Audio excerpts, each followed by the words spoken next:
আমার নাম আজগর আলী। আসগর আলী। জি। বয়স কত ভাই আপনার? আমার বয়স বর্তমানে 31। 31। জন্ম জেলা? ফরিদপুর সদর। ফরিদপুর। এখন থাকেন কোথায়? কামরাঙ্গীরচর। কামরাঙ্গীরচর থেকে আপনি আসছেন? জি। আচ্ছা, শুরু করেন যেখান থেকে বলতে ইচ্ছে করে, ছোটবেলা থেকে, শৈশব থেকে। কৃষি কাজ করে আমার বাবা। আচ্ছা। তো ওখান থেকে যখন আমার বাবা যখন পড়াশোনা করতেছিলাম, তো বাবা সংসার চালায় কুলায় উঠতে পারে না। তারপর যাই হোক পড়াশোনা বাদ হয়ে যায়। কয় ভাই বোন ছিলেন আপনারা? আমরা 4 ভাই বোন, 3 বোন 1 ভাই। আপনি সবার বড়? জি। আচ্ছা। যখন এরকম দেখলাম যে বাবা সংসার চালাতে কষ্ট হয়ে যায়, তখন আমি একটা কাজে ঢুকলাম। কি কাজ? টেইলার কাজ, দর্জির কাজ যেটা বলে। কোন ক্লাসে পড়তেন ওই সময়টাতে? ক্লাস 8। ক্লাস 8-এ থাকা দর্জির হেল্পার হিসেবে? জি, দর্জির কাজে ঢুকি, দর্জির কাজ শেখার জন্য। যখন আমি কাজে ঢুকি, তখন কাজে ঢুকলাম, কাজ শিখলাম। ঢাকা মিটফুড বেচারাম দেউরি। আচ্ছা। এখানে সুমি টেলার্স একটা দোকান, তো এখানে আমি কাজ শিখি। তো কাজ শেখার পরে মোটামুটি একটা কাজ শেখা আইডিয়া হয়ে যায়। আইডিয়া হয়ে যাওয়ার পর কাজ শেখার পরে আমি কারিগরি করি। কারিগরি করা অবস্থায় পরে একটা মাথার ভিতরে আইডিয়া আসলো যে ব্যবসা বাণিজ্য করবো। আচ্ছা। তো এর ভিতরে আমার মামা উনি বলতেছে যে ভাগনা তুই কি হুন্ডির ব্যবসা আইডিয়া কিছু বুঝোস? আমি কি এগুলা তো শুনছি, তো কেমনি কি আমি তো জানি না। কোন বয়স কত তখন আপনার? তখন আমার বয়স 19-20। 19-20। আচ্ছা। 20 বছর বয়স। তখন আমাকে বললো যে ক্যাশ টাকায় কিছু রাখতে পারবি? আমি বললাম যে হ্যাঁ, কীরকম অ্যামাউন্ট? কয় আপাতত 50,000 রাখ, তারপর আস্তে আস্তে বাড়বে। তখন এই ব্যবসাটা উনি চালু করে আমাকে দিয়ে। যখন চালু করে তখন আমি রানিং অবস্থায় ছিলাম, কাজ কাম অনেক সময়। আপনাকে চালু করে মানে আমার বিস্তারিত জানতে হবে ব্যবসাটা কিভাবে হয়, কারণ আপনি নিজেও তো জানতেন না বিজনেসটা কি। না, আমাকে বলছে ফোনে যে এরকম বিষয়, বিদেশ থেকে টাকা আসবে, এই টাকাগুলো বিভিন্ন জায়গা থেকে আসবে, ঠিকানা সহ তোমার মোবাইলের মাধ্যমে আসবে, তুমি যাই দিয়ে আসবা, টাকাগুলো দিয়ে আসবা। মোবাইলের মাধ্যমে কিভাবে আসবে? মোবাইলের মাধ্যমে ঠিকানা আসবে। মোবাইলের মাধ্যমে ঠিকানা আসবে? জি। আচ্ছা। মোবাইলের মাধ্যমে ঠিকানা আসবে, আর টাকাটা আসবে ব্যাংকের মাধ্যমে বা কারোর মাধ্যমে আসবে। আচ্ছা। এই টাকাটা ওনার থেকে নিতে হবে। যেমন এই বনানি আমি অনেক জায়গা থেকে অনেক সময় টাকা নিছি, 5-7-10 লক্ষ টাকা পর্যন্ত নিছি। আচ্ছা। এরকম যখন টাকা পয়সা বড় একটা অ্যামাউন্ট হয়ে গেল। না, বড় একটা অ্যামাউন্ট হওয়ার আগে আমার জিনিসটা ক্লিয়ার হতে হবে, হুন্ডির ব্যবসাটা কিভাবে হয়। আপনি ধরেন 20 বছর বয়স আপনার তখন, আপনি কিচ্ছু বোঝেন না। আপনাকে বলছে আপনার মামা যে 15-20 হাজার টাকা আছে কিনা, 30-40 হাজার টাকা আছে কিনা, এই টাকা দিয়ে আপনি বিজনেসটা কিভাবে করবেন। প্রথমে আমাকে ক্লায়েন্টের জিনিসটা বোঝান। ফার্স্টে অতি প্রথম 50,000 টাকা আমাকে দিয়েছেন। আচ্ছা, কিভাবে দিছে, কারা দিছে? আমাকে দিছে উনি ব্যাংকের মাধ্যমে দিছে প্রথম অবস্থায়। এটা কি আপনার অ্যাকাউন্টে আসছে নাকি আপনার হাতে? আমার অ্যাকাউন্ট না, অন্য একজন অ্যাকাউন্টে 50,000 টাকা আসছে। 50,000 টাকা আসছে। তো এখান থেকে বললো যে 40,000 টাকা অমুক জায়গায় দিয়ে। ওনার অ্যাকাউন্ট থেকে আপনি টাকা দিবেন কিভাবে? ওনার একটা চেক আছে আমার কাছে। ওনার একটা চেক আছে? মাঝে মাঝে ওনার থেকে চেক কাটি আমি, মানে চেক নেই। ওনার একটা চেক আপনাকে কেন দিবে? ওনার সাথে আমার সাথে পরিচিত, ওনার সাথে কথাগুলো শেয়ার করছি। শেয়ার করার পরে উনি বলছে সমস্যা নেই, আপনি আমার অ্যাকাউন্ট চালাতে পারেন, চেক বই আছে, সমস্যা নেই। মনে করেন আমি বিদেশ থাকি, আমার আত্মীয়স্বজন বিদেশ থাকে, তা আমি ওই বাহিরে ওই বিদেশ থেকে আমি তাদেরকে বললাম যে ভাই অতি তাড়াতাড়ি তোমার বাড়িতে টাকা পৌঁছে যাবে, তুমি যত টাকা দিতে চাও। তো এখানে লাখে 2,000 টাকা বেনিফিট পায়। আচ্ছা, টাকাটা কিভাবে পাঠাবেন? ওনাদের তো নিজস্ব মুদ্রা, ধরেন দিরহাম। জি। হ্যাঁ, তো দিরহাম কিভাবে দিবে? এটা আমাদের অনেক টাকা ক্যাশ লাগে, যেমন অগ্রিম আমাদের অ্যাকাউন্টে টাকা ঢুকানো থাকে।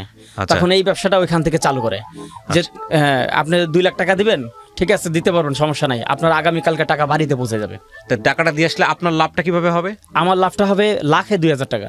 মানে বিষয়টা হচ্ছে এরকম, আমি যদি বুঝি তাহলে হলো সৌদি আরবে ধরেন আপনার কোনো এক আত্মীয় আছে, সে কি করবে, সে একটা ওইরকম লোকাল এজেন্টের কাছে যাবে, বা লোকাল এজেন্ট তো না আসলে, এরকম যারা হুন্ডির ব্যবসা করে তাদের কাছে যাবে, গিয়া বলবে যে আমি 1 লাখ টাকা দেশে পাঠাবো, এই এখনই পাঠাবো, এখন তোমাকে দিতে হবে 1,02,000 টাকা। এটা ওই টাকার ওই দেশের টাকা অনুসারে, তাই না? অনেক সময় বেশিও না হয়, যদি বেশি আর্জেন্ট হয়, এরকম বেশিও না হয়। এখন ওই এলাকার যে ইয়েটা, মানে ওই এজেন্ট হলো আপনাকে ফোন দিবে, ফোন দিয়ে বলবে যে অমুকের বাড়িতে যাও, গিয়ে 1 লাখ টাকা দিয়ে আসো। আর আপনার এই 1,02,000 টাকা সেটা উনি ওখান থেকে রেখে দিবে। এবার আপনার কাছে টাকাটা কিভাবে আসবে? ওই টাকাটা যখন ওনার কাছে বড় একটা অ্যামাউন্ট হবে, যেমন 5 লাখ 7 লাখ 10 লাখ টাকা হইলো, উনি একসাথে অ্যাকাউন্টে পাঠাইলো। আবার এই টাকাটা এই টাকাটা প্রতিদিন আসে এবং প্রতিদিনই ডেলিভারি হয়। আচ্ছা, তারপরে আপনার অ্যাকাউন্টে টাকা সে দিয়ে দেয়। এটাই হলো হুন্ডি ব্যবসা। আচ্ছা, তো তারপরে কি হলো? হুন্ডি ব্যবসা আপনি করতেছিলেন? হ্যাঁ, হুন্ডি ব্যবসাটা করতেছিলাম, তো মোটামুটি ভালোই করতেছিলাম। তখন মানে হুন্ডা বাইক চালাইয়া আমার এই পাটা নষ্ট হয়ে যায়। তো নষ্ট হয়ে যাওয়ার পর মানে পাটা হয়ে যায়, পাটা মস্কায়া যায়, যেগুলো পঙ্গু মেডিকেলে, ঢাকা মেডিকেলে অনেক দৌড়ি করে পাটা ঠিক করলাম। তা ঠিক করার কিছুদিন আগে আমি একটা রেডিমেড একটা গার্মেন্টস পাই, যেটা পুরো মালসামালা সহ এটা কিনা যাবে, রেডিমেড একটা ছোট্ট একটা গার্মেন্টস। তো যখন আমি মামাকে বললাম যে মামা আমি তো একটা গার্মেন্টস পাইছি, আমার তো মোটামুটি ব্যবসার একটা অভিজ্ঞতা হয়েছে, এখন আপনি যদি আমাকে হেল্প করেন তাহলে আমি গার্মেন্টসটা এটা নিতে পারি, এই কারখানাটা কিনতে পারি। তখন বলছে সমস্যা নাই কেন। তখন সে আমাকে একটা অ্যামাউন্ট দিল, টাকা দিল, আমি এই কারখানাটা কিনলাম। কেনার পরে কত টাকাতে কিনছিলেন? এটা কারখানাটা কিনছিলাম 65,000, হ্যাঁ 60-65,000 টাকা পড়ছিল আর কি। আচ্ছা, জি, পুরানো একটা কারখানা সিস্টেম এরকম কিনছিলাম। যখন এরকম কেনা হয়েছিল তখন ব্যবসা করতেছিলাম। তো এর পাশাপাশি আমার যখন পাটা ব্যথা হয়ে গেল, তখন আমি বিভিন্ন জায়গায় যাইতে পারি না। বিভিন্ন জায়গায় না যাইতে পারে তখন আমি মামাকে বললাম, মামা আমি তো যাইতে পারতেছি না, হাঁটা চলা আমার কষ্ট হয়, আমার পা তো ব্যান্ডেজ করা। তখন এক জায়গায় টাকা দিতে হবে 2.5 লক্ষ টাকা। আচ্ছা, এখন আমি তো যাইতে পারতেছি না, কি করা যায়? তার ভাষার নামে একটা ছেলে, তার চাচতো ভাই, তার এলাকার লোক, তার চাচতো ভাই বলতেছে, চাচতো ভাইরে ফোন দিল যে তুই আজগরের সাথে যা, এরকম একটা ব্যবসার তুই দৌড়ি করিস, ওর পাটা ভালো না, ওর পাটা ভালো না। পরে ও আসলো, আমার সাথে আসলো। তখন আমি বললাম, মামা তুই কাজটা কি করা পারবি? হ্যাঁ করতে পারবো। কোন জায়গা দিতে হবে? টাকা অমুক জায়গায়। বেশ কয়েকবার টাকা দিছে, কোনো সমস্যা হয় নাই। তাই 2.5 লক্ষ টাকা দিয়ে ওরে পাঠালাম যে অমুক জায়গায় যাই দিয়ায়, যেমন এই মালিবাগের এদিকে, মৌচাকের দিকে টাকাটা দিয়ায়। ও টাকাটা দিতে গেল, তা টাকাটা দিতে এসে হঠাৎ করে ওর ফোন বন্ধ, আমি যোগাযোগ করতে পারি না। কত টাকা? 2.5 লক্ষ টাকা। 2.5 লক্ষ টাকা, আচ্ছা। টাকাটা যখন ওর কাছে পাঠাইলাম তখন ও অনেক 5-6 ঘন্টা পর আসছে। 5-6 ঘন্টা পর এসে ওর চুল ঠুলাইলে জেলে, ওখানে বৃষ্টির সময় বৃষ্টিতে ভিজে বেড়াইছে। বৃষ্টিতে ভিজে বেড়াইছে বলতেছে যে আমার চিন্তা হয়ে গেছে। হ্যাঁ, চিন্তা হয়ে গেছে। টাকা কেমনে চিন্তা হয়েছে? কয় সিভিল ভেসে পুলিশ আসছে, আমারে ধইরা একটা পাজারো গাড়িতে উঠাইলো। উঠানোর পরে আমাকে সিটের ভিতরে ফালাইয়া আমার খুব ইচ্ছা মতন পারাইছে। পরে বলছে তোর কাছে কি আছে দে, তুই তো হিরে গাজার ব্যবসা করিস। এরকম ভাবে 4-5 জন লোক ওরে করলো। পরে শেষে ওর পকেটে মোবাইল পাইলো আর 2.5 লক্ষ টাকা পাইলো। এই 2.5 লক্ষ টাকা নিয়ে গেল, ও যেটা বলতেছে আর কি।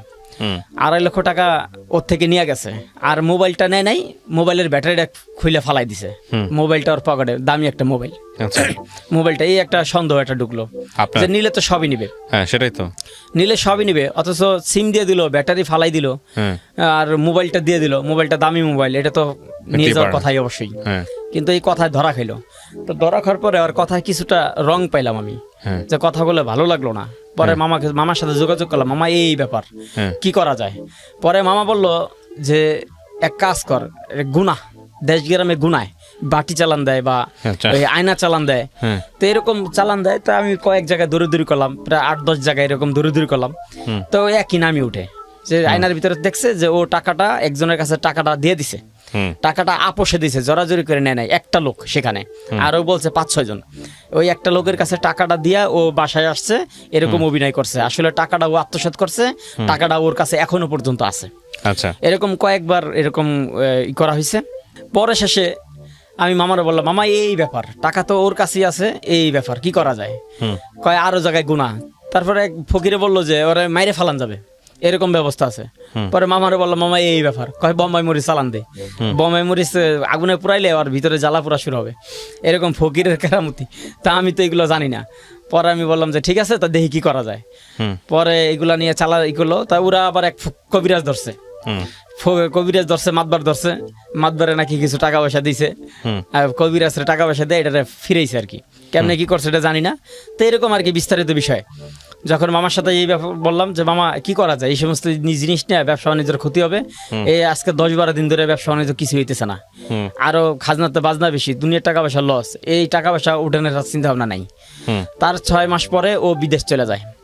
তো বিদেশ চলে যাওয়াতে তখন পরিপূর্ণ শিওর হইলাম যে টাকাটা ওই নিছে। হ্যাঁ, বিদেশ চলে গেল, ওই মালয়েশিয়া চলে গেল, মালয়েশিয়া না দুবাই যখন চলে গেল, তখন মামারে বললাম যে মামা, ও এর আগে একটা ঘটনা, তখন আমি এই অ্যাক্সিডেন্টটা করি, বড় অ্যাক্সিডেন্টটা। যখন আমি কুরবানির চাঁদরাইতে কয়েকটা কারিগর ছিল, ওদেরকে বিদায় দিয়া কুরবানির চাঁদরাইতে যখন আমি ঈদের নামাজ পড়ে দেশে ফিরবো, তখন আমি সকালবেলা নাস্তা খাই রওনা দিব। তো নাস্তা খাই রওনা দিব, ওই সময় আমার শরীরটা ক্লান্ত লাগতেছিল। ক্লান্ত লাগতেছিল, তো ভাবলাম যে একটু ঘুমাই, একটু রেস্ট নেই, জোহরে নামাজ পড়ে যাব। তো জোহরের আজান দিল, ওই সময় জোহরের নামাজ পড়ে রওনা দিলাম। সবসময় স্পিড বোটে যাতায়াত করি আমি, মাওয়া থেকে আমাদের দেশে এখানে স্পিড বোটে যাতায়াত করি। তখন স্পিড বোটে উঠলাম না, দেখলাম চন্দ্রপাড়ার একটা ট্রলার আছে, চন্দ্রপাড়া ট্রলার যাত্রী আছে অনেক। তা ভাবলাম এইখানেই যাই, বাড়ির সামনেই তো চন্দ্রপাড়া, তো বেশি সময় লাগবে না, তাই যাই। তো চন্দ্রপাড়ার ঘাটে যাওয়ার 10-15 মিনিট আগে আম্মা বারবার ফোন দিতেছে, বাবা একটু সাবধান আয়, বাবা একটু সাবধান আয়। আচ্ছা আমার টেনশন নিও না, আমি কি একবার ছোট নাকি, এখন তো সব কিছু বুঝি, টেনশন নিও না, আমি আসতেছি। যখন এরকম ভাবে বলতেছি, আম্মাকে সান্ত্বনা দিতেছি, আম্মা বলতেছে বাবা আমি তো ঘরে থাকতে পারতেছি না, আমার পরে নস্তির ঘরে, তুই একটু দেখে শুনে আসতে সাবধান আসিস। আমি এই যে চন্দ্রপাড়া ঘাটে চলে আসি, বাড়িতে আসলে 15-20 মিনিট সময় লাগবে, এতটুকু সময়। যখন মা তারপরও গাড়িতে উঠছি, বেবিতে যখন উঠছি, তখন আম্মা ফোন দিছে, যে 8-10 বার ফোন দিয়ে ফেলাইছে, বলতে যে বাবা একটু সাবধান আয়, আমি তো পরাণ খুব অস্থির করতেছে, তুই একটু সাবধান আয়। তো যখন এরকমভাবে উঠলাম, গাড়িতে যখন উঠলাম, তার গাড়িটা 3-4 মিনিট পরেই বিকট একটা অ্যাক্সিডেন্ট হলো, একবারে সামনাসামনি গাড়ি লাগাই দিল। আমি যেই সাইডে বসছি ওই সাইডে লাগাই দিল। তো গাড়িটা লাগাই দেওয়ার পাশে 12-14 জন যাত্রী ছিল, তো একজন যাত্রী মারা গেল, সাথের এক যাত্রী মারা গেল। আর আমার এই পাটা, প্লাস্টিক সার্জারি পাটা, এই পাটা এখান থেকে কাইটে ফেলাই দেওয়া হয়, কোনো রকম একটু ঝুলে থাকে, পায়ের রক ঠক সব কিছু নষ্ট হয়ে যায়। সদরপুর মেডিকেলে নেওয়া হয়, সদরপুর মেডিকেল দেখেই ডাক্তার দেখেই ভয় পেয়ে গেছে, পরে বলছে না এই মেডিকেলে রাখা যাবে না। পরে ফরিদপুর মেডিকেলে নিছে। ফরিদপুর মেডিকেলে যখন নিছে, তখন আমার সাথে একটা লোক গেছিল, আমার এক চাচা, দূর সম্পর্কে চাচা এলাকার। তো ওনার সাথে আমার সাথে খুব রাগ, খুব ঝগড়া। যখন উনি আমার সাথে ফরিদপুর পর্যন্ত গেছে, খুব ঝগড়া। তো আমার রক্তের পজিটিভ, এ পজিটিভ, তো এই রক্তের গ্রুপ কোথাও পায় না। তা না পাওয়াতে সে কোথাও পায় না, পরে বললো যে আমার রক্তটা চেক করে দেখি। তখন ওর রক্তের গ্রুপ এ পজিটিভ। পরে ও 1 প্যাকেট রক্ত দেয়, রক্ত দেওয়াতে এই রক্তটা নিয়ে আমি ঢাকা মেডিকেলে আসি। যখন ঢাকা মেডিকেল, পঙ্গু মেডিকেলের সামনে আসতে শুধু দেখছি এখানে পঙ্গু মেডিকেল লেখা। এই দেখার পরে কয়েকজন আত্মীয় স্বজন দেখলাম, তারপরে আমার জ্ঞান নাই। তারপরে 24 ঘন্টার পর আমার জ্ঞান আসছে। পরে দেখলাম, তাকায় দেখলাম যে আমার পায়ের সব জায়গার ভিতরে রড ঢুকানো, সব জায়গার ভিতরে রড ঢুকানো। পরে শেষে রড ঢুকানো দেখলাম। পরে আমার আব্বা আম্মা সবাই কান্নাকাটি করতেছে। আব্বা ফোন দিয়ে বলতেছে যে বাবা তুই কোনো চিন্তা করিস না, প্রয়োজনে আমার জায়গা সয় সম্পত্তি যাই আছে এগুলা বিক্রি করে হইলেও তোকে সুস্থ করার চেষ্টা করবো, তুই কোনো চিন্তা করিস না। আর যদি সবকিছু খোয়ানোর পরও যদি তোর জীবন বাঁচাইতে যদি পারি, তাও আমি জীবনটা ধন্য মনে করি, দরকার তোর না বিক্রি করে খাম। এরকম ভাবে আব্বা বলছে এই কথাটা আজও পর্যন্ত আমার মনের ভিতরে আঘাত পায় যে বাবা এরকম ভাবে কথাগুলো বলছে। তো যখন এরকম ভাবে যখন ডাক্তারে বলল, বিভিন্ন ডাক্তার, রগের ডাক্তার, বিভিন্ন মেডিকেলে দৌড়দৌড়ি করা হলো পাটা কীভাবে রাখা যায়। তো দৌড়দৌড়ি করার পরে ডাক্তারে বললো, বডি করলো যে এর পা রাখা যাবে না, তখন আম্মা বলল, আব্বা তো দেশে আছে, আব্বা ফোনে বলতেছে আমাকে এরকম কথা বলতেছে। আম্মা তো কান্নাকাটি করে। আমি একমাত্র ছেলে সন্তান, 3টা বোন, তার একটু বড় ধরনের একটা আশা ভরসা ছিল। এর আগে আমি যখন পাসপোর্টটা বানাই, তখন এই পাসপোর্টটা খুব আর্জেন্ট বানাই, আবার নতুন করে একটা পাসপোর্ট বানাই, ওই পাসপোর্টের ডেটটা শেষ হয়ে যায়, নতুন করে একটা পাসপোর্ট বানাই। তখন এই আমার বিদেশে যাওয়ার কথা ছিল, সৌদি আরব। তো এই পাসপোর্টটা আমি মেডিকেলে বসে পাই। তখন এই মেডিকেলে পাসপোর্টটা 10 দিন মেডিকেলে ছিলাম, 21 দিন পঙ্গু মেডিকেলে 21 দিন ছিলাম এমার্জেন্সিতে। তো এই 10 দিন পরে মেডিকেলে আমার এই পাসপোর্টটা আসার পরে পাসপোর্টটা জড়ায় ধরে আমি অনেক কান্না করি যে আমি বাবার একমাত্র সন্তান, বাপের কত আশা ছিল, আমার কত স্বপ্ন ছিল যে বিদেশে যাব, বাবাকে শেষ সময় বাবাকে একটু শান্তিতে রাখবো, বড় ধরনের একটা আশা ছিল। তো এরকমভাবে অনেক কান্নাকাটি করতেছি। মেডিকেলে যে ড্রেসিং যখন হাত পা ভেঙে চিরা যায়, যখন কাইটে ছিঁড়ে যায়, যখন ড্রেসিং করে, তখন খুব আজরাইল, কি করো আর, খুব খারাপ ব্যবহার করে ডাক্তার। যখন তার হাত টিপি দিয়ে বলা হয় যে আপনি আস্তে ড্রেসিং করেন, আপনাকে কিছু টাকা দেওয়া হবে, তখন সে আস্তে ধীরে ড্রেসিং করে। এরকম নাহলে খুব তাড়াহুড়া করে, খুব ব্যস্ত দেখায়, খুব কষ্ট দেয়। তখন আমি মারে বললাম, মা টাকা দিয়ে কি করবা, আমার তো জীবনই চলে যেত। এখন যাই হোক, আব্বার গরু বেচা টাকা ছিল 60-65 হাজার টাকা ওই সময়। তো আমার আব্বা এই টাকা পয়সা আমার পিছনে ওই সময় খরচা করে। তখন বললাম যে ওই সময় আমার কাছে 15-20 হাজার টাকা ছিল। তখন বললাম যে আমার আগে আমার জান বাঁচতেছে না, ওরা যেভাবে ড্রেসিং করতেছে আমার জান বাঁচতেছে না, ডাক্তারে কিছু কিছু দিয়ে আমার শান্তি মতো ড্রেসিং করুক। তখন ভালো মেডিসিন দিয়ে আস্তে আস্তে আস্তে আস্তে এটা ড্রেসিং করে। আর যদি টাকা পয়সা না দেওয়া হয় খুব টর্চিংভাবে ড্রেসিং করে, খুব কষ্ট দিয়ে ড্রেসিং করে, খুব খারাপ লাগে আর চিল্লাহুলা করি, অনেক কষ্ট লাগে। যখন এরকমভাবে চলতেছিল তো এক ডাক্তারের সাথে এরকম ভাবে বলতেছি যে আপনারা চাকরি করেন, মানুষের একটু দয়া মেহরবানি করেন, এত কঠিনভাবে কষ্ট দিয়ে মানুষকে করেন। তো ওই ডাক্তারটা আমার সাথে খুব রাগান্বিত হয়ে গেল। উনি রাগান্বিত হইয়া ওনার ব্যাগের থেকে একটা সুই বের করলো, একটা সুই বের করলো। আমার যে প্রসাবের রাস্তা দিয়ে একটা পাইপ আছে, এই পাইপের ভিতরে ওই সুইটা পুশ করে দিল। পুশ করে দেওয়া তো আমার ব্রেনটা খুব আঘাত খাইলো। যে ঘটনা কি, ওনার সাথে ঝগড়া করলাম, ঝগড়া করার সাথে সাথে উনি ব্যাগের থেকে একটা ইঞ্জেকশন বাইর করে আমার প্রস্তাবের রাস্তার এদিকে দিয়ে দিল। এটার কারণ কি, মানে পাইপের ভিতরে দিছে, জানি ওইটা আমার শরীরে স্পষ্ট করে, জানি আমার মানে লাইফটা যেন নষ্ট হয়ে যায়, এরকম একটা চিন্তা ভাবনা। আমি এটা বুঝতে পারলাম আর কি, না রাগ হইয়া উনি সুই কেন বাইর করবে। তো এইরকমভাবে এক ডাক্তারে ডাক দিলাম সাথে সাথে যে ভাই শিগগির আমার এই প্রস্রাবের রাস্তায় যে পাইপটা আছে এই পাইপটা শিগগিরে খুলে ফেলান, এখনই খুলে ফেলান। তো উনি সাথে সাথে পাইপটা খুলে ফেলাইলো। খুলে ফেলানোর পরে উনি কিছুক্ষণ পর আসছে, আইসে বলতেছে যে আপনি পাইপ কেন খুলছেন? আমি কেন ভাই, আমার কাছে বিরক্ত লাগতেছে এই জন্য পাইপ খুলছি, আপনার সমস্যা কি? পরে উনি আর কোনো কথা বলে নাই, উনি দাঁত দুধ কিমড়ায় চলে গেল। তো এরকমভাবে ওইখান থেকে চলে আসলাম। চলে আসলে বাড়িতে আসলাম। তো বাড়িতে আসার সময় তার আগে আমার মা পাগল হয়ে যায়। মার সাথে নাকি জিনও আছে, এরকম অনেক কবিরাজ বলছে ওনার সাথে জিন আছে। তো যখন এই কোনো একটা দুর্ঘটনা ঘটার আগে আমার মা এরকম অগ্রিম জানতে পারে, মানে উনি শরীরে মানে কিরকম জানি হয়ে যায় মাঝে মাঝে, তো উনি জানতে পারে। আর বেশ কিছু স্বপ্ন দেখে, স্বপ্নগুলো বাস্তব হয়ে যায়। যখন মা এরকম দেখে, একবার ঘরের বাইরে হয়ে গেছিল, এরকম পাগল হয়েছিল। যখন আমি বাড়িতে প্রবেশ করার সাথে সাথে আমার শরীরটা কেমন যেন একটা ভার হয়ে গেল। সবাইকে আমি চিনতে পারলাম, বুঝতে পারলাম। কোনো ব্যক্তি যদি খারাপ নিয়তে আসে তা আমি এটা আমি বলতে পারতাম যে উনার ভিতরে খারাপ কোনো উদ্দেশ্য আছে। আর যদি কেউ ভালো কোনো উদ্দেশ্য নিয়ে কেউ আসে তখন আমি সেটাও বলতে পারতাম।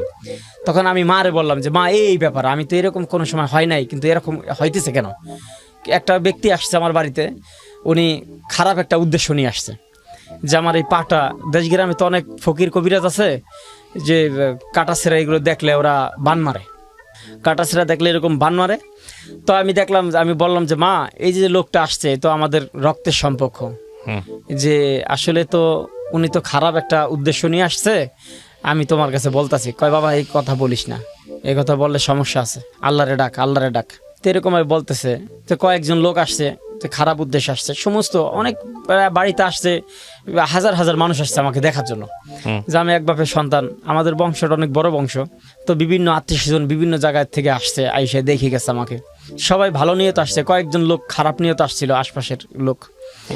তো এরকমভাবে আসছে। আম্মাকে বললাম যে এরকম বেশ কিছুদিন যাওয়ার পরে তখন আমার এই পাটা যখন 1 সপ্তাহ অতিক্রম করার পরেই আমার এই পাটা পচন ধরে গেল।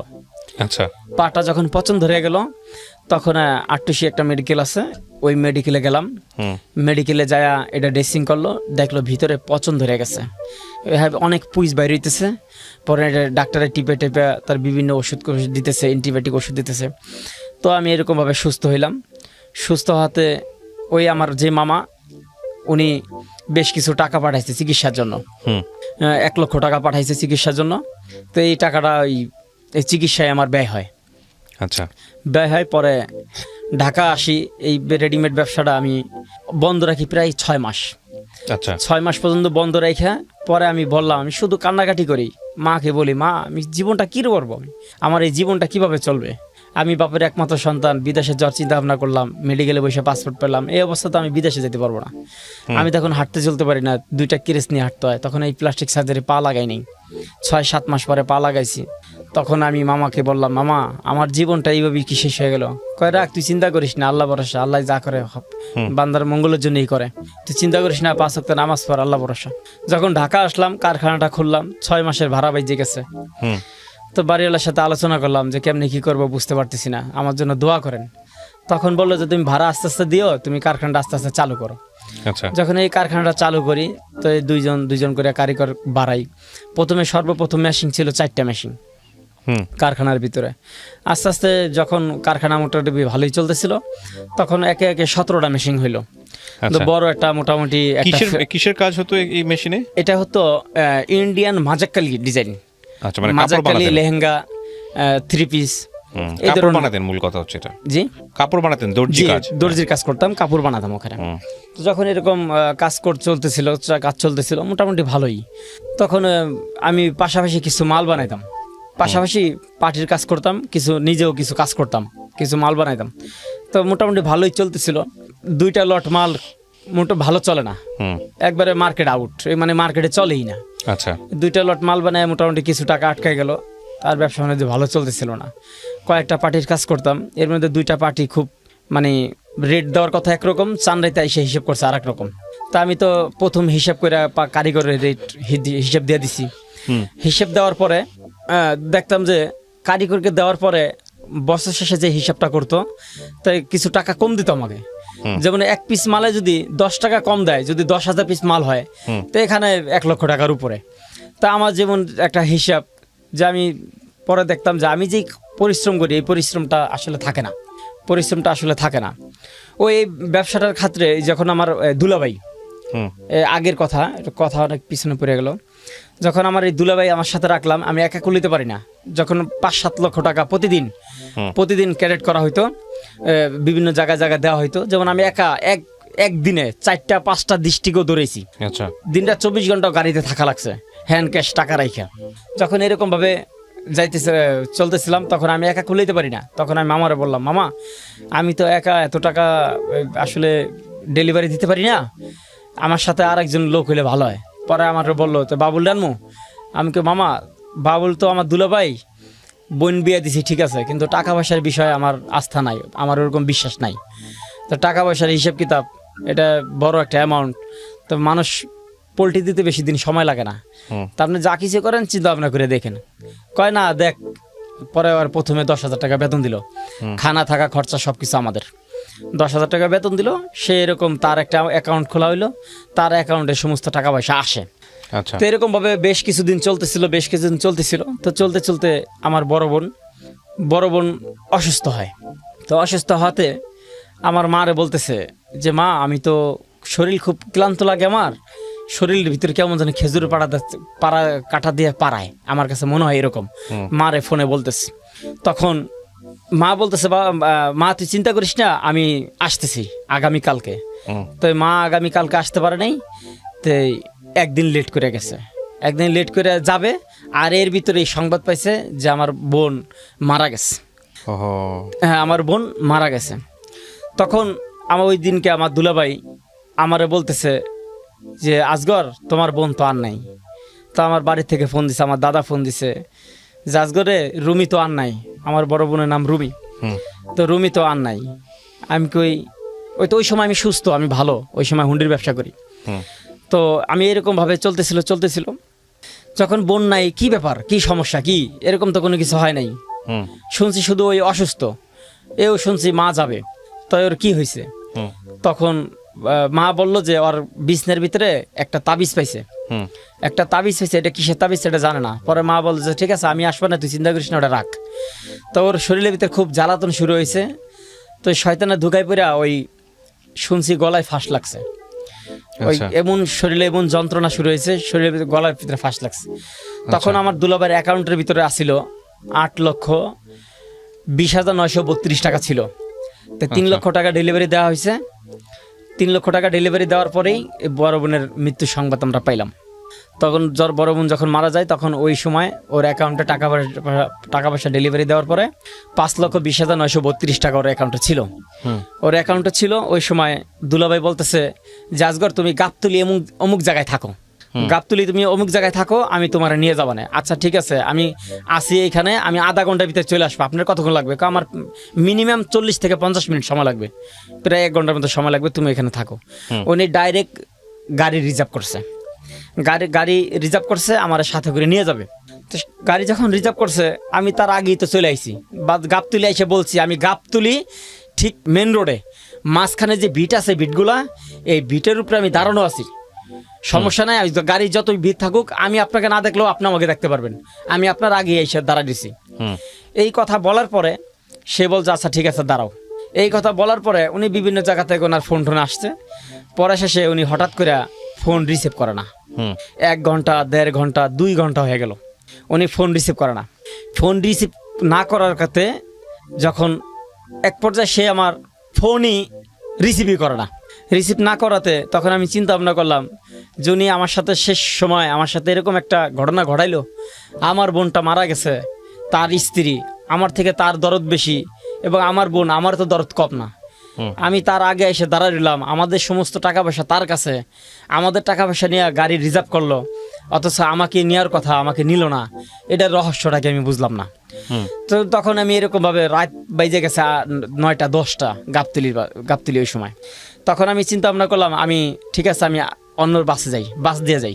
যখন দৌলতদিয়া ঘাট দিয়ে আমি বাস দিয়ে গেলাম, তো বাস দিয়ে যাওয়াতে আমার যাইতে যাইতে অনেক লেট হয়, সকাল 7টা 8টা বেজে যায় যাইতে যেতে। সে রাত্রেই রিজার্ভ নিয়ে চলে আসে। তো চলে আসে খুব শোরগোল মানে কান্নাকাটির রোনাজারি ছুটে যায়। আমার বিভিন্ন আত্মীয়স্বজন আসে, হ্যাঁ। তখন আমি দুলাবারে বললাম যে আপনি ঢাকা থেকে আসলেন ডাইরেক্ট রিজার্ভ গাড়ি করে, আমাদের টাকা পয়সা খরচা করে, অথচ আপনি আমার আনলেন না, এটার রহস্যটা বুঝলাম না, এটার কাহিনীটা কি? তখন সে আর কোনো জবাব দেয় না, সে আর কোনো কথা বলে না, তার মুখ চুপ কালা। আমি বেশ কিছু কথা বললাম তাকে ওই সময় যে আপনি এই সমস্ত বাটফারি করার উদ্দেশ্যটা কি? আপনি আমার সাথে এরকম কাহিনী কেন করলেন? এত রাত্রের ভিতরে আমি কত কষ্ট করে আমি আসছি, আপনি জানেন আমি কত কষ্ট করে আইছি? আমি 4টা 5টা গাড়ি চেঞ্জ করেছি, সারা রাত আমি ঘুমাইতে পারিনি, আপনি আমার এই কষ্টটা কেন দিলেন? তখন সে আর কথা জবাব দিতে পারে না। পরে এখন মামা বলতেছে ওর কাছে এতগুলো টাকা পয়সা, এখন কি করা যাবে? ঢাকা থেকে ডাক্তার যাওয়ার কথা, চেক করবে যে আসলে ওকে কি মার্ডার করা হয়েছে নাকি নিজ ইচ্ছায় মানে মারা গেছে, নাকি এমনি কি হয়েছে, কোনো ক্ষতি হয়েছে, এটা পোস্টমর্টম করবে। পরে আমরা চিন্তা ভাবনা করলাম পোস্টমর্টম করলে চোখ ঠোক অনেক কিছু রেখে দেয়, মাথার ঘিলু রেখে দেয়, কিডনি রেখে দেয়, এগুলো আমরা সহ্য করতে পারব না। যা হয়েছে আল্লাহর মাল আল্লাহ নিয়ে গেছে, এইগুলা নিয়ে আর কোনো কিছু করার দরকার নাই, এগুলো এমনিই থাক। যখন এরকমভাবে তখন চিন্তা ভাবনা করলাম আমরা যদি কিছু করতে যাই, ওর অ্যাকাউন্টে আমাদের টাকা আছে, এই টাকা দিতে চাবে না, আমাদের টাকা দিয়ে আমাদেরকেই ওরা আমাদের সাথে লড়বে। থানায় যদি 2 লাখ টাকা দিয়ে দেয় তাহলে আমরা তো কিছুই করতে পারবো না, আমাদের টাকা দিয়ে আমাদেরই লড়বে, আমাদের সাথে লড়বে, আমরা কিছুই করতে পারবো না, লাস্টে আমও যাবে সালাও যাবে, কিছুই পাবো না। তাকে আপোষেই আসি, লাশ দাফন হয়ে যাক, টাকা পয়সা আমরা আস্তে আস্তে নেই। এই টাকা 5,20,932 টাকা, এই 5 লক্ষ টাকা দিছে আমাদেরকে 4 মাস ঘুরে। টাকাও একসাথে চেক কাইটে টাকাটা দিতে পারতো। ওদের ভিতরে ভয় যে আমরা কোনো কিছু যদি করি, এই জন্য ওদের ভিতরে ভয়। এই টাকাটা পরে আস্তে আস্তে আমাদেরকে টাকা পয়সা দেয় অল্প অল্প করে, একসাথে টাকাটা দেয় না। আচ্ছা, টাকাটা না দেওয়া নেই, তখন আমার ভিতরে একটা ক্ষোভ হয়ে গেল। আমার ভিতরে তো এমনি জিত যে আমার সাথে এরকম একটা বাটফারি করছে। পরে বোন তো মারাই গেল, তো আমাদের তো সংসারে এরকমভাবে একটা অশান্তি, একটার পর একটা। তার 3 মাস পরে একটা আমাদের বড় পালের সবচেয়ে বড় গাই গরুটা মারা যায়। আচ্ছা, 3 মাস পরে একটার একটা ক্ষতি হইতেছে। তার 3 মাস পরে আমি করলাম এক বড় ধরনের অ্যাক্সিডেন্টটা। তো অ্যাক্সিডেন্ট করার পরে তখন এই ব্যবসাটা আমি তো করতে পারি না করার পরে আমি মামারে বললাম যে মামা আপনি তো 2 লাখ টাকার একটা দিছেন, 2 লাখ টাকার একটা দিছে, ঠিকানা দিছে যে 2 লাখ টাকা অমুক জায়গায় দিয়ে। তখন আমি মামারে বললাম মামা আপনি কি ভুলে গেছেন আমার একটা পা নাই, আমি গাড়ি ঘোড়ার ভিতর দিয়া টাকা পয়সা নিয়ে কিভাবে যাব, আমার পক্ষে সম্ভব হবে না। কয় মামা আমি তো বুঝতে পারি নাই, আসলে ভুলে গেছি, তুমি টাকাটা কষ্ট করে দিয়ে আসো, এরপর আর টাকা পয়সা ওটা নিবো না, আর টাকা পয়সা আর পাঠাবো না। পরে এই পর্যন্ত শেষ হয়ে গেল। বেশ কিছুদিন বন্ধ রাখার পরে এই বাবুলের সাথে মামা মাঝে মাঝে যোগাযোগ করে, বাবুলি মামার সাথে ফোনে যোগাযোগ করে। যোগাযোগ করার পরে মামা বললো যে ঠিক আছে ব্যবসাটা বাবুলের দিয়ে চালু করি। আমি কে মামা বোন যখন ছিল তখনই আমি তার বিশ্বাস করিনি, আমার ভিতরে একটা সন্দেহ কাজ করছিল। আমি আপনার আপন বাইক না, এত টাকা পয়সা কোটি টাকার উপরে লেনদেন হয়েছে, অথচ 500 টাকাও এলোমেলো কখনো হয় নাই। হিসাব থেকে একটু এদিক সেদিক হয় নাই, কখনো নিজের মনের চাহিদা মতন কোনো কিছু একটা মার্কেট করি নেই, মনের চাহিদা মতন কোনো একটা টাকা পয়সা আমি বেহুদা খরচা করি নেই, বন্ধু বান্ধব নিয়ে বাজে কোনো আড্ডা করি নেই, আমি আগে থেকে কোনো আড্ডা ফাড্ডা করি না। তো এখন আপনি এই যে টাকা পয়সার লেনদেন, আপন ভাইরে দে ভাই বিশ্বাস নাই, আপন বাইরে দে ভাই বিশ্বাস নাই। এই যে ভাষানটা দিয়া আপনি যে লেনদেন করলেন, এই ভাষান কিন্তু দেখেন টাকা পয়সা আত্মসাৎ করলো, সেই ভাষান বিদেশ চলে গেল। এখন আপনি বিশ্বাস কারে করবেন? কয় সমস্যা নাই, এখন ওর ভিতরে তো একটা বুঝাইছে, অল্প অল্প টাকা পয়সা দিয়ে দেখুন কি অবস্থা হয়। আচ্ছা, তো অল্প অল্প টাকা পয়সা তারপরে 5-7 লাখ টাকা আসতো রেগুলারে, কন্টিনিউ আসতো। তো এরকম 2.5 লক্ষ টাকা রায়ের বাগ যখন 2.5 লক্ষ টাকা দিতে গেল, আমার একটা পরিচিত কাস্টমার, প্রত্যেক সপ্তাহে ওদেরকে 2-4-5 লক্ষ টাকা দিতে হইতো। অনেক টাকা আসতো সৌদি আরব থেকে, নিজস্ব ব্যবসা ছিল, বড় ব্যবসা। তো ওখান থেকে প্রত্যেক সপ্তাহে 5-7 লক্ষ টাকা ওদের বাড়িতে আমার নিজে যায় দিয়ে আসতে হইতো। যখন বাড়িঘর সব কিছু চিনা হলো, সপ্তাহে টাকা পয়সা যা দিয়ে আসতাম। ওই বাড়িতে উনি 2.5 লক্ষ টাকা দিতে গেছে। টাকাটা দিতে গেছে, তো উনি বললো যে এই টাকাটা আমার থেকে 2জন ডাকাইত, 2জন ছিনতাইকারী পিস্তল ঠেকায় নিয়ে গেছে। ওকে, তারপর 2.5 লক্ষ টাকা যখন মামা এই দুলাভাই থেকে নিয়ে যায়, সে বলতেছে এরকম 2.5 লক্ষ টাকা আমার থেকে নিয়ে যায়, এরকম ভাবে আমাকে পিস্তল ঠেকায় নিয়ে যায়। ব্যাংকে থেকে যখন টাকা উঠেছি, তখন তারা আমার পিছে পিছে ফলো করছে। যখন আমি এক সাইডে আসছি, এক সাইড দিয়ে হাইটে এসেছি, তখন আমাকে তারা হ্যান্ডকাপ করছে, আমাকে অ্যাটাক করছে, পিস্তল ঠেকে আমার থেকে 2.5 লক্ষ টাকা নিয়ে যায়। যখন 2.5 লক্ষ টাকা নিয়ে যায়, তখন মামা বলল যে হইতে পারে, পরে এই ব্যবসাটা টোটালি বন্ধ হয়ে যায়। তখন বললো যে না, এই ব্যবসা আর করা যাবে না, যাই হয়েছে আর করার দরকার নাই। তার 2-1 মাস পরে তখন আমি খবর পেলাম তার বাড়িতে উনি নিজে একটা হুন্ডা কিনে, বাসায় টিভি ফ্রিজ সব কিছু কিনে। আচ্ছা, উনি এত টাকা পয়সা কই পাইলো এই অল্প দিনে? পরে মামারে বললাম যে মামা, আপনি দুনিয়ার ভিতরে কারে বিশ্বাস করবেন? এই সমস্ত লেনদেন, এই সমস্ত টাকা পয়সা, হ্যান্ড ক্যাশ টাকা পয়সা, দুনিয়ায় আজকাল কাউকে দিয়ে বিশ্বাস নাই। আপনি এই টাকা পয়সা আপনি কাউকে দিয়ে করেন না, কাউকে আপনি দিয়ে বিশ্বাস করেন না।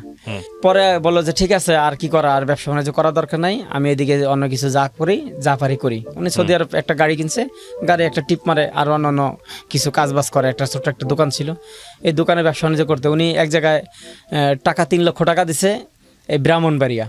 এই 3 লক্ষ টাকা সে দিবে করে ব্যবসার খাতিরে এই টাকা পয়সা দেয় না। সেখানে 2-3 বার গেলাম, সে অনেক টাকা পয়সা মাইর খাইয়া একজনের 10 লক্ষ টাকা দিছে ব্যবসার জন্য, সেই 10 লক্ষ টাকা নিয়েও সে চলে গেছে দোকানপাট ব্যবসা বাণিজ্য সব কিছু ফালাই দিয়ে। যে এরকমভাবে সে বিভিন্ন টাকা পয়সা মায়ের ঠেরে খাইয়া, সেই মামা একসময় অনেক টাকা পয়সা আলা ছিল, এখন সে মোটামুটি কিছুই নাই। মোটামুটি দেশ গ্রামে এখন বিকাশ লোটমোট দিয়ে মোটামুটিভাবে তার সংসার জীবনযাপন চলতেছে। আর আমি এখন ছোটো মোটো একটা ব্যবসা বাণিজ্য চলতেছি, এভাবে জীবনযাপন চলতেছে। তারপর এই ব্যবসার খাতিরে যখন আমি এই ব্যবসা বাণিজ্য করতেছিলাম, তো পাশাপাশি আমার একটা টেইলার্স ছিল, নিউ জননী লেডিস অ্যান্ড জেন্টস টেইলার্স। যখন এই টেইলার্সটা ছিল, তখন একটা কাস্টমার হিসেবে একটা মেয়ে আসলো। তখন এই মেয়েটাকে আমাকে ভালো লাগলো। যখন মেয়েটার সাথে সম্পর্ক হয়ে গেল, তো এই মেয়েটা দেখলো আমার ব্যবসা বাণিজ্য সব কিছু আছে, যদিও আমার একটা পা নাই, প্লাস্টিক সার্জারি লাগায় চলি, তো একটা পা নাই, তারপরে সে সব কিছু মাইনে নিল। ব্যবসা বাণিজ্য করতেছিলাম, সুখী ছিলাম, মোটামুটি ভালোই ছিলাম। যখন ব্যবসা বাণিজ্য এরকম করতেছিলাম, তো 2-3 বছর ভালোই চলতেছিল। তো আমার একটা মেয়ে বাচ্চা হলো, মেয়েটা নর্মালি হয়েছে ঢাকা মেডিকেলে। যখন এই মেয়েটা আমার কোলে আসলো, তখন আমার কোলটা খুব শীতল হয়ে গেল, ঠান্ডা হয়ে গেল। তখন আমি বললাম যে জান্নাত আমার কোলে আসছে। তখন আমি মেয়ের নাম রাখলাম জান্নাতুল ফেরদৌস, মেয়ের নাম রাখলাম। তো জীবনযাপন করতেছিলাম, ভালোই চলতেছিল। তো বাচ্চাটা হওয়ার বছরখানিক পরে সে কীরকম যেন একটু আমার সাথে একটু রাফ ব্যবহার করে, একটু উল্টাপাল্টা ব্যবহার করে। পরে আমি বললাম যে দেখো, আমি তো একসময় বদ্দিনের উপরে চলছিলাম, তখন দিনের বুঝ পাইনি। এখন আমি তবলিগে সময় লাগাই, নিজে কিছু বুঝতে পারি, নিজে কিছু দিনের উপরে চলার চেষ্টা করতেছি। তুমি পরিপূর্ণ পর্দায় থাকো, পর্দার উপরে থাকলে দুনিয়া আখেরাতে সফল কামিয়াব হইতে পারবা। তো তাকে যখন এরকম বুঝালাম, নিজেও মাসরত জামাতে নিতাম, তো আমার ঘরেও মাসরত জামাত আসতো। তো এরকমভাবে যখন আমি এরকম দিনের পথে চলতেছিলাম, তখন সে এক পর্যায়ে তা আমার সাথে রাব ব্যবহার করতো, বেয়াদবি করতো, যে আমি এরকম পর্দায় থাকতে পারবো না, এই বন্দি কারাগারে আমি থাকতে পারি না, আমি খোলামেলা জায়গায় থাকতে হবে, মানে পর্দায় থাকতে পারবো না, সে বেপর্দায় চলবে। তখন আমি বললাম যে দেখো, আমার সংসারে থাকতে হলে পর্দায় থাকতে হবে, নাহলে আমি তোমাকে নিয়ে সংসার করা আমার পক্ষে সম্ভব হবে না। পরে বলছে হ্যাঁ আমারও সম্ভব হবে না এইভাবে চলাফেরা। তখন আমি বললাম যে দেখো দুনিয়াটা মধুর মতো মনে করো না, দুনিয়া ক্ষণস্থায়ী, আখিরাত চিরস্থায়ী। এই দুনিয়াটা কোনো না কোনোভাবে খতম হয়ে যাবে, সুখেই থাকে দুঃখেই থাকে, মেডিকেলে সই হোক আর আরামেশের বিছানায় হোক, এই জিন্দিগিতে কোনো না কোনোভাবে পার হয়েই যাবে। এই সময়টা পার হয়েই যাবে, তুমি দিনের পথে আসো, দিনের পথে থাকো। সে এরকমভাবে আমার সাথে খুব রাব ব্যবহার করতো। পরে আমি বললাম এক পর্যায়ে তুমি কি আমার সাথে সংসার করবো না? তখন আমি কোরআন তিলাওয়াত করতেছিলাম। তখন সে কোরআনের উপরে ঠাস করে হাত দিয়ে বলল যে আমি তোমার সংসার করব না, আমি চলে যাব। তখন আমার পরিপূর্ণ একিন হয়ে গেল যে ব্যক্তি কোরআন ছুঁয়ে কসম খাইতে পারে সে তো আসলে আমার সংসার করবে না। কোরআন ছুঁয়ে কসম, আপনি যেহেতু ধর্মকর্ম করেন, জি আপনি আমাকে বলেন এটুকু যে কোরআন ছুঁয়ে কসম খাওয়ার নিয়ম আছে আমাদের ধর্মে? নাই, উনি ঠাস করে কোরআন ধরে ফেলছেন। না, কিন্তু সেটা ফেলেছে, কিন্তু উনি তো ভুল করেছেন। উনি ভুল কেন করছেন? আমি আপনাকে কয়েকটা কোশ্চেন করি, শোনেন। একটা যেটা হচ্ছে যে সংসার জীবনে কি হয়েছিল সেটা অন্য হিসাব। আপনি তাকে যেভাবে চালাতে চেয়েছেন আপনার মনোমালিন্য হয়েছে, সংসার টিকে নাই। টিকে না। আচ্ছা, ওনার ঘরে বাচ্চা কাচ্চা ছিল? জি, একটা মেয়ে। মেয়েটা কি আপনার সঙ্গে আছেন? ওর সঙ্গে? ওর সঙ্গে আছে। ওই নিয়ে গেছেন নাকি আপনি জোর করে পাঠিয়ে দিয়েছেন? ও নিয়ে গেছে, আমি তো আমার মেয়ের জোর করে পরবর্তীতে রাইট, আপনি এই জান্নাতের কথা আপনি বলতেছিলেন। আচ্ছা, তো এই পরবর্তীতে কি আপনি বিয়ে শাদী আর করেছেন? হ্যাঁ, বিয়ে শাদী করছি। এখন আপনি সুখে আছেন বিয়ে শাদী করে? হ্যাঁ, মোটামুটি আছি, ভালো, আলহামদুলিল্লাহ, ফাইন। যেটা কাছে এটা নিয়ে কথা বলা দরকার নেই। কিন্তু আপনি এই যে গল্পটা আজকে আপনার গল্পের মধ্যে আমি শুনছিলাম, শুধুমাত্র আপনার আজকে একটা পা নাই, আপনি খুব খুঁড়িয়ে কষ্ট করে আমার স্টুডিওতে আসছেন, কেন বললেন এই গল্পটা? বলটা ওই যে হুন্ডির যে ব্যবসাটা, যেমন যেই লোকটা আমাদেরকে টাকা দেয় প্রদীপ নামে, ওনার থেকে গাবতলী ক্যাডার বাহিনী 35 লক্ষ টাকা নিয়ে যায়। যে বলার উদ্দেশ্য হলো আমি নিজেও 3-4বার ডাকাতের হাতে পড়ি হুন্ডির ব্যবসাতে। একবার 5 লক্ষ টাকা নিয়ে গেছিলাম, তখন আমি বুঝে ফেলছি যে এরা প্রতারণার দল। আচ্ছা, আমার থেকে টাকাটা যে কোনোভাবে নিয়ে যেতে পারে, তখন আমি অন্যভাবে একটা গাড়ি উঠার সাথে সাথে 1 মিনিট পরে ওই গাড়িটা আমি আবার চেঞ্জ করি, মানে 3-4টা গাড়ি চেঞ্জ করি, জানি ওরা আমাকে ফলো না করতে পারে এবং আমি যেন আড়ালে হয়ে যেতে পারি। যখন এক চিপের ভিতরে দিয়ে দৌড়ে অন্য গাড়ি দিয়ে রিক্সাতে চলে আসলাম, তখন আমি এই প্রতারণা থেকে বাঁচতে পারলাম। যখন যেই ব্যক্তি আমাকে টাকা দিল, তার নাম আমি বলতেছি না, ওনার থেকে টাকা আনতে গেলাম প্রায় 5 লক্ষ টাকা। এই 5 লক্ষ টাকা আনতে গেলাম, তখন বিটকেসের টাকাগুলো যখন ঢুকাইলাম, তখন উনি কাকে যেন ফোন দিয়ে বলল যে এরকম হাতে বিটকেস আছে। যে এই কথাটা বলার সাথে সাথে আমি মাথায় কেস করলো, ঘটনা কি? উনি এই কথা বলার সাথে আমার হাতে তো বিটকেস, তো উনি বললো বিটকেস আছে, নিশ্চয়ই ওনার সাথে কোনো প্রতারণার দল আছে, নিশ্চয়ই কোনো ক্যাডার বাহিনী আছে। উনি টাকা দিল, উনি আবার এরকম ভাবে ঠিকানা দিতেছে, পরিচয় দিতেছে, আমি বুঝলাম না বিষয়টা। তখন এরকম ভাবে বুঝতে পাইরা আস্তে আস্তে সাথে আমি একটা গাড়িতে উঠার পরে আরেকটা গাড়িতে উঠলাম, এরকম ভাবে হইলাম। আমি বাসায় চলে আসলাম। তো বাসায় চলে আসলাম, এরপরে আবার 5 লক্ষ টাকা অ্যাকাউন্টে আসছে। 5 লক্ষ টাকা উঠাইয়া ব্যাংকের থেকে উঠাইয়া মামার সাথে ফোন দিছে যে টাকা উঠাইছোস? হ্যাঁ, আমি টাকা তো 5 লক্ষ টাকা উঠেছি। কয় এত টাকা উঠেছিস কে? আমি কে এত টাকা উঠেছি? কয় এখন তো মুন্সিগঞ্জ যাইতে হবে 50,000 টাকা দেওয়ার জন্য। 50,000 টাকা দেওয়ার জন্য মুন্সিগঞ্জ যাইতে হবে। আমি কিন্তু টাকা তো এত টাকা আমার কাছে আছে, কি করা যাবে? এখন তো যদি বাসায় এই টাকাটা যদি মতিঝিল থেকে এই টাকাটা যদি বাসায় দিতে যাই, তাহলে তো ওই বাসায় যদি দিতে যাই তাহলে তো এই মুন্সিগঞ্জ যাওয়া যাবে না, লেট হয়ে যাবে। কি করা যায়? কয় দেখি সাবধানে যাইস, যদি সম্ভব না হয় তাহলে বাদ দে, তাই এটা ক্যান্সেল করে দিই, টাকা দিতে হবে আর্জেন্ট। আমি যাক আল্লাহ ভরসা। যখন এরকম ভাবে টাকা বিটকেস আমার হাতে, 50,000 টাকা দেওয়ার জন্য গেলাম, টাকা আমার এক্সট্রা টাকা 4.5 লক্ষ টাকা। যখন দিতে গেলাম তখন হাতের ভিতরে বিটকেস ছিল। তখন কয়েকটা লোক আমাকে প্রশ্ন করলো যে ভাই আপনি কোথা থেকে আসছেন? আমি কই ভাই আমি ঢাকা থেকে আসছি, ঢাকা কলেজে পড়ি, আমার এক বন্ধু আছে, আমার এক ফ্রেন্ড আছে, ওখানে ওর সাথে দেখা করতে আসছি। পরে বললো যে ও আচ্ছা। তারপরে কয়েকটা লোক আমাকে ফলো করছে। তখন দেখলাম যে এই লোকগুলো আমাকে সন্দেহ করতেছে যে হুন্ডির ব্যবসা দেশগ্রামে অনেকেই চিনা জানে, যে ঢাকা থেকে এরকম অনেক লোক আসে, বিদেশি পার্টি অনেকের বাসায় আসে। তখন ওরা বুঝতে পেরে তখন আমি টের পেলাম। টের পদে তখন আমি খুব চঞ্চল ছিলাম, আমি জিনিসটা বুঝতে পারছি। তো বুঝতে পারি আমি গাড়িতে ভেবিতেছিলাম, ভেবি থেকে একটা ডাইরেক্ট সিএনজি নিয়ে চলে আসলাম। তো এরকমভাবে কয়েকটা জায়গায়, যেমন একটা ওয়ারিতে, ওই গুলিস্তানের পরে ওয়ারি, ওইখান থেকে 2.5 লক্ষ টাকা এক বাসায় দেওয়ার জন্য গেছি। বাসার থেকে টাকাটা দিয়ে শুধু নিচে আসতে আর পুলিশে ধরছে আমাকে। নিশ্চয়ই এখানে কোনো ইনফরমেশন ছিল, হ্যাঁ কোনো ইনফরমেশন ছিল, যার কারণে এত লোক যাইতেছে, কাউকে ধরতেছে না, কিন্তু আমাকে ধরতেছে। হাতে একটা ব্যাগ ছিল, কিন্তু ভাগ্য বলে কোনো টাকা পয়সা ছিল না। হয়তো 1-1.5 টাকা আমার পকেট খরচের জন্য টাকা ছিল।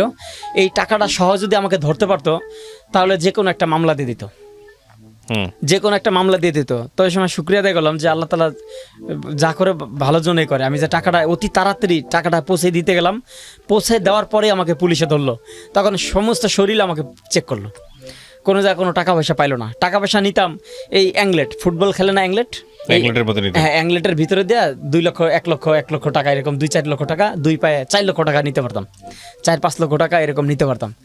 যখন এরকমভাবে কুমিল্লা যখন গেলাম এক জায়গায় টাকা দেওয়ার জন্য, তো বড় একটা পার্টি ছিল কুমিল্লা, মাঝে মাঝে টাকা পয়সা দিতেই তো, তো এই অ্যাংলেটি করে টাকা পয়সা নিতাম। তখন এক শ্রেণীর 2 জন সিভিল বেশে পুলিশ আইসা চেক করতেছে, পাঠা পর্যন্ত হাতাইতেছে। তো এরকম ভাবে দেখতেছে, তো আমার এই পর্যন্ত হাত দিছে, তো এর নিচে হাত দেয় নাই, টাকা রাখছিলাম এখানে, নিচে রাখছিলাম। তো এরকম ভাবে কয়েকবার এরকম বাইচে গেছি। যদি টাকা পয়সা যে ডাকাতের হাতে যদি এরকম ভাবে পড়তো তাহলে হয়তো আমাকে জায়গায় শেষই করে দিত। যে এরকম মানুষকে সতর্ক করার জন্য যে মানুষের জীবনে এরকম ঘটে।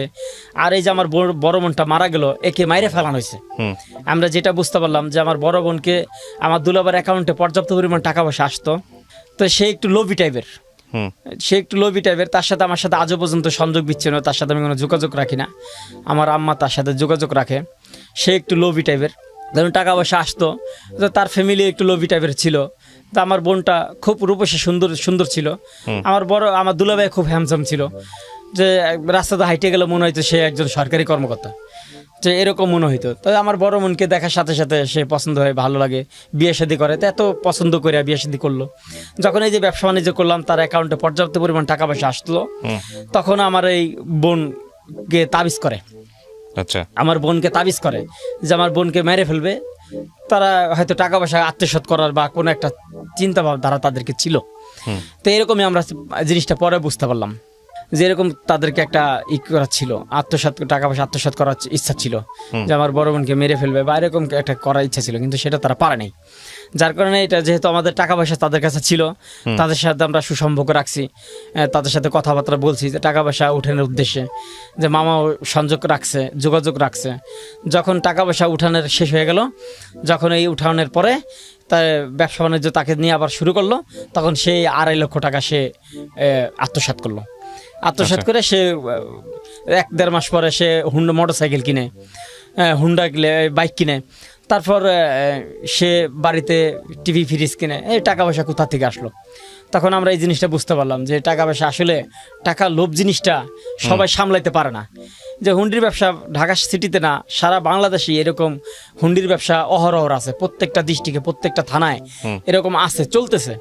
তা আমি বলবো যে এটা সতর্ক সহকারে যেন এই ব্যবসাটা করে, যে এই ব্যবসাটা যেন সতর্ক সহকারে করে। এই যে আমার অ্যাক্সিডেন্টটা, যে মানুষ আসলে কারো জীবনে কোনো একটা দুর্ঘটনা ঘটলে সেই বুঝতে পারে যে তার জীবনে কতটা কষ্টের, তার জীবনে কতটা কষ্টে সেই একমাত্র বুঝতে পারে, সেই একমাত্র জানতে পারে। এই জন্য মানুষকে বলবো যে যেভাবেই চলুক না কেন সতর্ক সহকারে যেন জীবনযাপন করে, এই আমার বলার উদ্দেশ্য, আর কোনো উদ্দেশ্য না। Thank you so much. আপনি কি নিজে ওই হুন্ডি ব্যবসা থেকে সরে আসছেন? যে আমি অ্যাক্সিডেন্ট করার পর আমি নিজে চলে আসছি, যে আমার দ্বারা সম্ভব আসছেন। আমি আপনাকে ধন্যবাদ জানাই যে আপনি আপনার নিজের উপলব্ধির জায়গা থেকে আজকে লক্ষ লক্ষ মানুষকে এখানে সতর্ক করে গেলেন। আসলে অবৈধ পয়সা যেটাই হোক না কেন, যেটা যত শর্টকামিং পয়সাই হোক না কেন, সেটার পরিণতি আসলে ভালো হয় না। জি। এবং যারা হুন্ডি ব্যবসা করেন তারা নিশ্চয়ই এটা জানেন যে এটা কত রিস্কি একটা মানি, এটা অবৈধ মানি, এটা আইনত অবৈধ। জি। এবং এটা একটা রিস্কি মানি, সুতরাং এটা করবেন না। হুন্ডি ব্যবসা কিন্তু অপরাধ, এবং অপরাধ ধরা পড়লে এটা জেল হয়ে যাবে। জি। প্রিয় দর্শক এবং শ্রোতা, আজকের এপিসোডটি খুবই শিক্ষণীয় একটা পর্ব। আমি ধন্যবাদ জানাই আপনাকে আবারও আমাদের এই অনুষ্ঠানে আসার জন্য। আগামী বুধবার ঠিক রাত 11টায় আমি আরজে কিবরিয়া আবারও ফিরে আসবো এরকম একজন অতিথিকে সাথে করে নিয়ে, যাদের জীবন গল্প আমাদেরকে কিছু না কিছু শেখাবে। সে পর্যন্ত সবাই অনেক ভালো থাকুন।